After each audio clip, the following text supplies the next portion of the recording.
శ్రీకాకుళం జిల్లా కోటబొమ్మాళి మండలంలో శ్రీ కొత్తమ్మ తల్లి అనే దేవస్థానం చాలా అంటే చాలా ఫేమస్. ప్రతి సంవత్సరము దసరా నవరాత్రులు అంటే నవరాత్రుల కంటే ముందు దీన్ని ఒక పెద్ద సంబరంలో పెద్ద యాత్రలా జరుపుకుంటారు. చాలా ఫేమస్ శ్రీకాకుళంలో.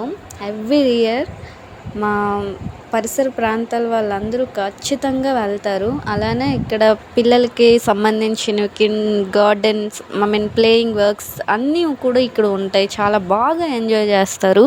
యాక్చువల్లీ జతిన్ వెళ్దాం మమ్మీ అంటే నేనే సరే వెళ్దాం లేరా అని చెప్పేసి వాడిని నేను హ్యాండిల్ చేయలేమేమో అని చెప్పేసి నేను తీసుకొని వెళ్ళలేదు. బట్ మా అన్నయ్య తీసుకొని వెళ్ళాడు. తను చాలా బాగా ఎంజాయ్ చేశాడు వాళ్ళ మామయ్యతోని. వాడికి ఇష్టమైనవన్నీ ఎక్కి చాలా బాగా ఆడుకున్నాడు. Please like and share, subscribe my channel. Srikakulam జిల్లా కోటబొమ్మాళి మండలంలో శ్రీ కొత్తమ్మ తల్లి అనే దేవస్థానం చాలా అంటే చాలా ఫేమస్. ప్రతి సంవత్సరము దసరా నవరాత్రులు అంటే నవరాత్రుల కంటే ముందు దీన్ని ఒక పెద్ద సంబరంలో పెద్ద యాత్రలా జరుపుకుంటారు.